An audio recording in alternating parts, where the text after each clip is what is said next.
నమస్తే. నేను మీ Gopi. Welcome back to మనం టీవీ. ప్రస్తుతం మనతో పాటు ఉన్నారు మా పొలిటికల్ ఎడిటర్ కార్తిక్ గారు ఉన్నారు. ఆయనతో మాట్లాడదాం. కార్తిక్ గారు నమస్తే అండి. నమస్తే గోపి. గత 5 రోజుల క్రితం వైఎస్ జగన్మోహన్ రెడ్డి గారు లండన్ టూర్‌కి వెళ్లారు. కోర్ట్‌లో ఏమన్నారంటే మా కూతురుని చూడటానికి నేను లండన్ వెళ్ళబోతున్నా కాన్వకేషన్ కోసం అని చెప్పారు. కానీ లండన్ వెళ్ళింది కేవలం అక్కడ వాళ్ళ వ్యాపార సామ్రాజ్యాన్ని విస్తరించడానికి, అదేవిధంగా లండన్‌లో లిక్కర్ మాఫియా దందా సృష్టించడానికి జగన్ లండన్ వెళ్ళాడు అన్నట్టుగా అయితే పెద్ద ఎత్తున వార్తలు వస్తున్నాయి. సో ఈ వార్తల మీద మీ క్లారిటీ మీ మాటల్లో. గోపి, మామూలుగా నువ్వో నేనో ఇంకెవరైనా సరే విదేశాలకు వెళ్ళాలంటే పాస్‌పోర్ట్ అండ్ వీసా ఉంటే సరిపోతుంది. కానీ ఒక జగన్మోహన్ రెడ్డికి మాత్రం కోర్టు పర్మిషన్ కావాలి. ఎందుకంటే ఆయన మీద 21 కేసులు సీబీఐ ఈడీ మోపినయి ఉన్నాయి. 11 సంవత్సరాలుగా ఆయన బెయిల్ మీద ఉన్నారు. నాకు తెలిసి ఇంకెవరికీ సాధ్యం కాదేమో ఇన్ని సంవత్సరాలుగా బెయిల్ మీద ఉంటాం అనేటువంటిది. ఆయన 11 సంవత్సరాలుగా బెయిల్‌లోనే ఉన్నారు. కాబట్టి ఆయనకు విదేశాలకు పోవాలంటే కోర్టుకి రీజన్ చెప్పాలి. ఎందుకు వెళ్తున్నాను, ఎప్పుడు వెళ్తున్నాను, ఎలా వెళ్తున్నాను, మళ్ళీ ఎప్పుడు తిరిగి వస్తాను, ఇవన్నీ చాలా క్లారిటీగా చెప్పాలి. ఆయన కోర్టుకి చెప్పింది ఏంటి అంటే, మా కూతురు కాన్వికేషన్ ఉంది కాబట్టి నన్ను లండన్‌కి వెళ్ళడానికి పర్మిషన్ ఇవ్వండి అని కోర్టును అభ్యర్థించారు. యెస్. హ్యూమానిటీ గ్రౌండ్స్‌లో కూతురు కాన్వికేషన్ కాబట్టి కోర్టు పర్మిషన్ ఇచ్చింది. అయితే మామూలుగా అయితే నిజమేమో అనుకునేవాళ్ళు. అయితే గతంలో జగన్మోహన్ రెడ్డి అబద్ధం ఆడాడు కాబట్టి ఏం అబద్ధం ఆడాడు? పోయినసారి ఎలక్షన్ పోలింగ్ అయిపోయిన తర్వాత కూడా లండన్ పోతూ నాకు ఇలా నీ కూతురుని చూడాలని ఉంది. మా ఇద్దరు కూతుర్లు లండన్‌లో చదువుకుంటా ఉన్నారు.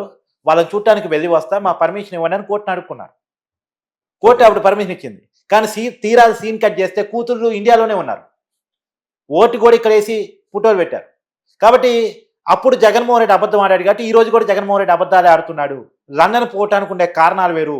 అంటే కోర్టుకి చెప్తున్న కారణాలు వేరు, నిజంగా జరుగుతుంది వేరు అంటే అనే ఒకటి అనుమానాలు. ఒకటి ఇప్పుడు లండన్‌లో కాన్వకేషన్ అంటే కేవలం ఒకటే రోజు లేదా 2 రోజులు ఉంటదేమో.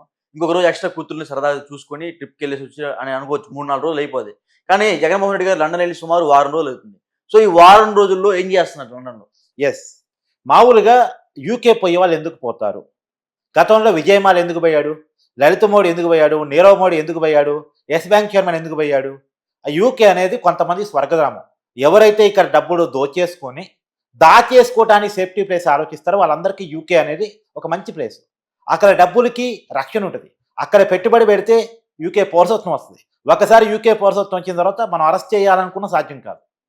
ఓకే. అక్కడ చట్టాలు, అక్కడ ఉన్న డబ్బులు, ఆస్తులు, పెట్టుబడుల వివరాలు బయట ఎంక్వైరీ సంస్థలకు కూడా చెప్పరు. అంత సేఫ్టీ యూకేలో ఉంటుంది. అందుకనే దేశాలు దాటి పారిపోదాం అనుకున్న ప్రతి ఒక్కరికి కూడా యూకేని ఆలోచించుకుంటా ఉంటారు. యూకేలో సెట్ అవుదాం అనుకుంటారు. ఇక్కడ దోచుకున్న సమంతా చేసిపోయి ఆడ పెట్టుకుంటారు. ఆడ మన ఎంక్వైరీ సంస్థ రేపు సిబిఐడి ఏది జగన్ సంబంధించిన ఆస్తులు చెప్పండి, వ్యాపారాలు చెప్పండి అంటే అక్కడ చట్టాలు చెప్పవు. అక్కడ ప్రభుత్వాలు చెప్పవు. అక్కడ సేఫ్టీ ఉంటుంది. ఓకే. ఆడ యూకేలో ఉండే వాళ్ళకి ఏమిస్తే ఇన్వెస్ట్మెంట్కి వస్తే చాలు, మాకు ఇక్కడ ఉద్యోగాలు వస్తే చాలు, అంతేగాని దోచుకున్న సొమ్మ, దొంగతనం చేసుకొచ్చుకున్న సొమ్మ ఇంకా మనకు అవసరం లేదు అని వాళ్ళు ఆలోచిస్తూ ఉంటారు. వాళ్ళకి పెట్టుబడి పెట్టారా లేదా అని మాత్రం ఇంపార్టెంట్. అందుకని యూకేని సేఫ్టీ ప్లేస్గా చూసుకుంటూ ఉంటారు. ఇప్పుడు జగన్మోహన్ రెడ్డి కూడా తన కూతురని పూర్తిగా యూకేలో సెట్ చేసేది. అక్కడే ఉంటారు. ఇంకా ఇండియా తిరిగి వస్తారని నేనైతే భావించాను. పూర్తిగా అక్కడ సెట్ చేస్తారు. ఈయన కూడా ట్రై చేయనంతకాలం ట్రై చేస్తాడు పొలిటికల్గా మళ్ళీ ఎస్టాబ్లిష్ కావడం కోసం. వచ్చే ఎన్నికల్లో కూడా నెగిటివ్ రిజల్టే వచ్చాయనుకో, ఇక పార్టీ ముందుకు వెళ్ళటం కష్టమని అర్థమైపోయింది అనుకో, మళ్ళా ముఖ్యమంత్రి పదవి రాదు అని అర్థమైపోయింది అనుకో, పార్టీని జాతీయ పార్టీలో క్లోజ్ చేసేసి మెర్జీ చేసేసి ఆయన కూడా కూతురు దగ్గరికి పూర్తి వెళ్ళిపోతాడు. అంటే జగన్ గారు పట్టు వదలని విక్రమార్కుడు అని చెప్తా ఉంటారు అందరూ. సో అలాంటి విక్రమార్కుడు పార్టీ మూసేసే స్థాయికి వస్తారంటారా? పట్టి వదలని విక్రమార్కుడు ఎందుకు? ఆయన ఇక్కడ చాలా డబ్బులు సంపాదించుకొని పెట్టుకున్నారు. చాలా వ్యాపారాలు ఇక్కడ ఉన్నాయి. ఆ వ్యాపార సామ్రాజ్యం గనక ముందుకు వెళ్ళాలంటే రాజకీయంగా తనకి అస్తిత్వం అవసరం. అందుకనే రాజకీయాల్లోకి ముందుకు వెళ్ళాలి, ముఖ్యమంత్రి పదవి కోరుకున్నారు. ఒకటి పదవి మీద ఉన్నటువంటి వ్యామోహం కావచ్చు, అవసరం కావచ్చు. అంటే వ్యామోహం మాత్రమే కాదు, అవసరం కూడా ఉంది. అవసరం ఏంటి? తనకున్న ఆస్తులు రక్షించుకోవాలంటే అధికారం అవసరం, తనకి పార్టీ అవసరం, తన వెనకాల ఎమ్మెల్యేలు ఎంపీలు అవసరం. వాళ్ళని చూపించి జాతీయ పార్టీతో అవసరమైతే ఒక లోపాయికార ఒప్పందాన్ని పెట్టుకుని అయినా సరే తనకున్న ఆస్తులన్నీ రక్షించుకుంటా ఉండాలి అని చెప్పేసి జగన్మోహన్ రెడ్డి ప్లాను. తనకున్న పార్టీ దానికోసమే, తనకు కావాలనుకున్న అధికారం కూడా దానికోసమే. ఒకటి ఉన్న ఆస్తులు రక్షించుకోవడం, రెండు కొత్త ఆస్తులు సృష్టించుకోవడం. అంతా డబ్బే. డబ్బు చుట్టూనే జగన్ ఆలోచన. డబ్బు కోసమే పార్టీ, డబ్బు కోసమే అధికారం. అంతేగాని ఇక్కడ ప్రజల కోణాలు, ప్రజల అవసరాలు, ప్రజల సంక్షేమం, ప్రజల అభివృద్ధి అనేటువంటిది లేదు. అది వైసీపీ నాయకులు చెప్తూ ఉంటారు. జగన్మోహన్ రెడ్డిని చాలా బాగా దగ్గర నుంచి చూసిన వాళ్ళు, ఆయన మైండ్ సెట్ని బాగా చదివిన వాళ్ళు. ఇప్పుడు నిన్నగాక మొన్న వివాదం ఏంటి? సాక్షి పేపర్లో టీడీపీ యాడెందుకు వేశారు అని. వైసీపీ అధికార ప్రతినిధి రాజీనామా చేశారు కదా. నారా లోకేష్ నాయకత్వాన్ని ప్రమోట్ చేస్తూ ఎన్టీఆర్కి ఘన నివాళి ప్రకటిస్తూ కోటికి పైన టీడీపీ సభ్యత్వాలు నమోదయ్యాయని సాక్షి పేపర్లో టీడీపీ నాయకుడు నెల్లూరు ఎంపీ యాడిస్తే యాడేసుకున్నారు. వేమిరెడ్డి ప్రభాకర్ రెడ్డి మామూలు గవర్నమెంట్ యాడేస్తే వివాదం కాదు, కానీ పార్టీ యాడేసుకున్నారు. ఆ సాక్షి పేపర్ వైఎస్ఆర్సీపీది, జగన్మోహన్ రెడ్డిది. సాక్షి చైర్మన్ డైరెక్ట్ గా జగన్మోహన్ రెడ్డి గారు భార్య భారతి గారు. మరి ఆ పేపర్లో టీడీపీ పార్టీని ప్రమోట్ చేసే యాడ్ ఏంటి అంటే డబ్బులు ఇస్తే ఏ యాడ్ అయినా వేస్తారా అనేది వైసీపీ కార్యకర్తల మనోభావం. మేము ప్రాణాలు తెగించి జగన్మోహన్ రెడ్డి అధికారం రావాలి, జగన్మోహన్ రెడ్డి ఆయనకు ముఖ్యమంత్రి కావాలని మేము పోరాటం చేస్తూ ఉంటాం. ఆయనేమో డబ్బులు చుట్టూ తిరుగుతూ ఉంటాడు. డబ్బుల కోసం టీడీపీతో కూడా లోపాయికార ఒప్పందాలు కుదుర్చుకుంటాడా జగన్మోహన్ రెడ్డి అనేది వైసీపీ క్యాడర్ కార్యకర్తల మనోభావాలు హట్ అయిపోయాయి. అందుకని వైసీపీలో రిజనం జరుగుతూ ఉన్నాయి. కాబట్టి జగన్మోహన్ రెడ్డి ఆలోచనలన్నీ డబ్బు చుట్టూ తిరుగుతూ ఉంటాయి. డబ్బు తప్ప వేరే అన్ని నథింగ్ ఆయనకి. కాబట్టి ఇప్పుడు యూకే ఎందుకు వెళ్తున్నాడు? అక్కడేదో లిక్కర్ వ్యాపారాలు ఉన్నాయనా, అక్కడేదో ఇంకేదో వ్యాపారాలు ఉన్నాయనా? కరెక్ట్గా ఈ వ్యాపారాలు ఉన్నాయని చెప్పడానికి లేదు. ఎందుకంటే యూకే చాలా గోప్యతను మెయింటైన్ చేస్తుంది, బయటికి చెప్పలేదు ఏ వ్యాపారాలు ఉన్నాయి, ఎక్కడ పెట్టుబడులు పెడుతున్నారు. ఎందుకంటే నేను బినామీ పేరు మీద పెడతారు కదా. ఇక రెండో అనుమానం కూడా ఉంది ఇక్కడ.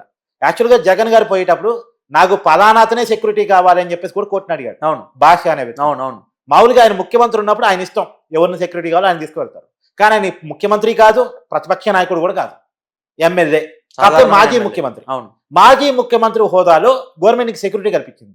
సెక్యూరిటీ కల్పించకపోతే నాకు సెక్యూరిటీ కల్పించారు, నాకు ప్రాణభయం ఉందని అడిగితే తప్పులేదు. కానీ పలానోడే కావాలంటే అర్థం ఏంటి? వేరే వాళ్ళు వస్తే లండన్లో ఎవరిని కలుస్తున్నాను, ఎందుకు కలుస్తున్నాను, ఎక్కడ ఏం చేస్తున్నా అన్న విషయాలన్నీ మళ్ళా బయట తెలుస్తాయి అన్న విషయంతో ఎవరికి చెప్పనటువంటి తనకు నమ్మకస్తుడైనటువంటి డిఎస్పీ ర్యాంక్ అయినటువంటి భాషను తీసుకెళ్తా అని చెప్పాడు.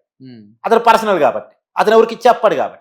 అంటే జగన్మోహన్ రెడ్డి ఏదో సీక్రెట్ గోల్ చేస్తున్నాడు అని అర్థం కావట్లేదా? ఇంకా కోర్టుకి అబద్ధాలు చెప్పటం, రెండోది నాకు పలానా సెక్యూరిటీయే కావాలని అడగటం. ఈ రెండు చూసినప్పుడు మనకు అర్థమవుతుంది ఏంది, ఇంకేదో లండన్లో జరుగుతుంది. పైకి చెప్పే కారణాలు వేరు, అందరికీ చెప్పే రీజన్స్ వేరు, లోపల జరుగుతుంది వేరు అనేది. రెండోది, గతంలో అనేక మంది ఉదాహరణలు చూసినప్పుడు, ఎందుకని ఇందా చెప్పిన కదా పేర్లు, వాళ్ళందరినీ చూసినప్పుడు తర్వాత మన విజయ్ మాల్యా కావచ్చు, లలిత్ మోడీ కావచ్చు, నీరవ్ మోడీ కావచ్చు, ఎస్ బ్యాంక్ చైర్మన్ కావచ్చు, వీళ్ళందరినీ చూసినప్పుడు జగన్మోహన్ రెడ్డి కూడా ఆ లిస్టులో చేరబోతున్నాడు.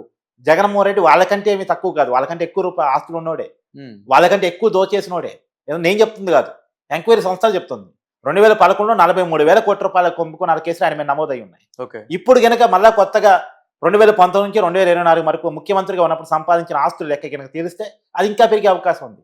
ఆయనకి తాడేపల్లిలో పెద్ద బిల్డింగ్ ఉంది, ప్యాలెస్. హైదరాబాద్ లో లోటస్ పాండ్ ఉంది, దాంట్లో 100 గదులు ఉన్నాయంట. తర్వాత బెంగళూరులో పెద్ద ప్యాలెస్ ఉంది, 36 ఎకరాల్లో అంట. సో ఇవన్నీ లెక్కలు తీసినప్పుడు ఈ ఆస్తులు వీరంతా ఇంకా కొత్తగా చెప్తున్నారు, ముంబైలో ప్యాలెస్ ఉంది, చెన్నైలో ప్యాలెస్ ఉంది, ఇంకా ప్యాలెస్ గురించి మనకి లెక్కలు తెలియవు. ఓకే, సో ఇవి పక్కన పెట్టితే సరస్వతి పవర్స్ అనే ఒక పెద్ద కంపెనీ మీ గుంటూరు ఉమ్మడి భూములు ఉన్నాయి పెద్ద ఎత్తున. కంపెనీ పెట్టింది లేదు కానీ భూములు మాత్రం ఆక్యుపై చేసి పెట్టేసుకున్నారు. తర్వాత భారతీయ సిమెంట్స్ ఉంది, సాక్షి మీడియా ఉంది. మనకు కనబడుతున్న ఆస్తులే ఇవి ఉన్నాయి. కనపడిన ఆస్తులు ఇంకెన్ని ఉన్నాయి? యూకేలో ఇంకేం బిజినెస్లు ఉన్నాయి ఆయనకి? ఇప్పుడు ఆల్రెడీ ఒక కూతురు బిజినెస్ లోనే ఉంది అని చెప్పేసి కూడా చెప్తా ఉంటారు. సరే, ఏమో మనకి కరెక్ట్ గా అంచనాలు లెక్కలు తెలవాల్సిన అవసరం ఉంది. ఇన్వెస్టిగేషన్ టీమ్స్ బయట పెట్టాల్సిన అవసరం ఉంది. ఏది ఏమైనా జగన్మోహన్ రెడ్డి ఆస్తుల చిట్టా, అక్రమాల చిట్టా మొత్తం లండన్ చుట్టూ తిరుగుతుంది అనేది మాత్రం అందరూ అనుకుంటున్న పొలిటికల్ సర్కిల్స్ లో తిరుగుతున్న మాట. ఓకే, రైట్, థ్యాంక్ యూ అండి.